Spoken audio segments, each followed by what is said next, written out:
Mga igsoon sa makausapa, maimbuntag ang atong tanan. Ang atong ebanghelyo naghisgot kini og kasakit nga adunay kalipay. Ningon diri, kun may kasakit, may kalipay. Mao kini ang kinabuhi. Sama sa dagat, adunay pagbalod, aduna usay paghunas. Sama sa adlaw, adunay kangit-ngit og mubanos ang kahayag. Ang kinabuhi sa tao usahay may kalipay. Apan ang pag-alagad sa Ginoo kalipay nga adunay samputanan. Kalipay nga adunay ganti. Kung matinud-anon ka ba sa pag-alagad sa Ginoo, kay Dios naghatag kalipay sa tao kung matinud-anon kita diha kaniya. Namalandong ko sa kong kalingon sa kinabuhi, labi na sa atong obispo. Nakita sa Dios ang kinabuhi sa atong obispo. Sa iyang pag-alagad, gisusi sa Dios ang iyang kasing-kasing matinud-anon, mao nang gihatagan siya sa Dios og dugang hanay sa iyang pag-alagad. Gidugangan. Ang pangutana niini, wala ba muagi og mga pagsulay ang atong mahal nga obispo? Niagi og mga pagsulay. Apan nasayod ang Dios sa tanan, mao nang gihatagan siya nga kung baga ang Mindanao kaya gigay niyang atimanon, pero tungod kay nakita sa Dios ang iyang kasing-kasing, gihatag ang laing lugar nga mao ang Visayas. Wala ni balibad ang atong obispo.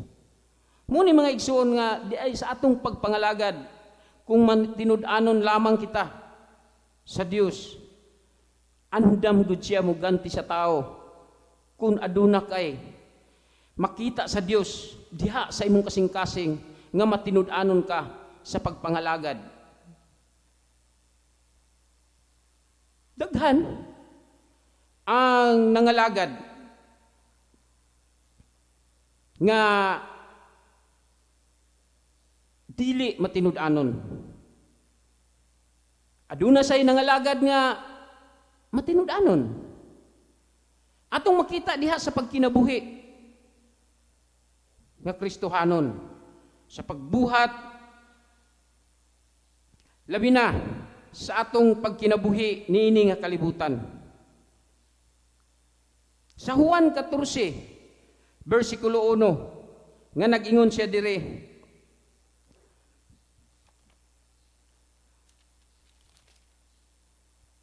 ug mingon kanila si Jesus, ayaw kamo kaguol, salig kamo sa Dios ug salig usab kanako. Pasalig gini sa atong Ginoo nga ayaw kamo kaguol. Sa tanan nga mudangat sa atong kinabuhi, atong isalig sa Dios ang tanan. Kung moabot man gani ang mga problema, anaa ang Dios andam sa pagtabang sa tao nga nagkinahanglan sa iyang panabang og nangayo sa iyang panabang. Mausab kita mga igsoon. Sa atong pagpangalagad sa Ginoo, ang Dios lamang gayud mo'y atong saligan sa tanan. Sa akong pulong nga makaingon ko nga kung wala ang Dios, wala gid kitay mahimo. Kung wala ang Dios, sa atong mga pangandoy sa kinabuhi, ihatag sa Dios kung kana makaayo kanato. Dili sa bersikulo 14, bersikulo 2, nagahisgot diri nga sa balay sa akong amahan adunay daghang mga lawak ug muadto ako aron pag-andam sa dapit alang kaninyo. Kay kung dili pa kini tinuod, dili ko unta kamusultihan niini.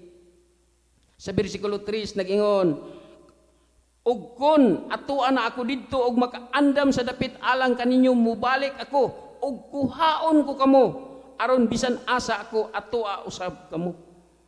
Mga igsoon, kini nga mga saad sa Dios, mao kini ang ganti sa tao nga mutuman ug musunod sa kabubuton sa Dios. Sa atong ebanghelyo, nagisgot diri sa bersikulo 16, bersikulo 22b, kalipay nga walay makaagaw gikan kaninyo. Muning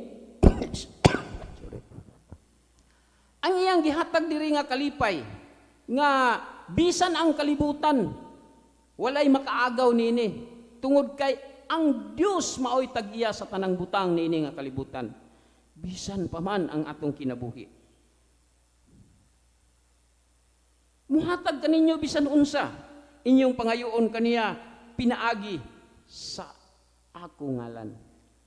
Mga igsoon, kun diha ni Kristo atong tun-an ang pagtuo, ang pagsalig, ang paghigugma sa atong isig katawo nga mao ang yabi sa atong pagtuo diha sa Ginoo nga maoy tag-iya sa tanang butang. Mga igsoon, kini nga mga pulong sa Dios, mao kini ang garantiya nga sa atong pagpangalagad dili makawang ang atong mga pagpangalagad diha sa Ginoo, kay ang Dios wala nagtan-aw diha sa gawas nga bahin sa atong lawas. Wala siya nagtan-aw sa atong kahamtong o sa atong pagkagwapo o sa atong pagka-anindot. Gitan-aw sa Dios ang atong anaa sulod sa atong kasing-kasing. Manghinaot ko mga igsoon, nga nining mubo nga pagdasig nga atong natun-an karon nga kabuntagon, mao kini atong mahimong giya sa atong pagpangalagad diha sa Ginoo. Amen. Palihog manindog.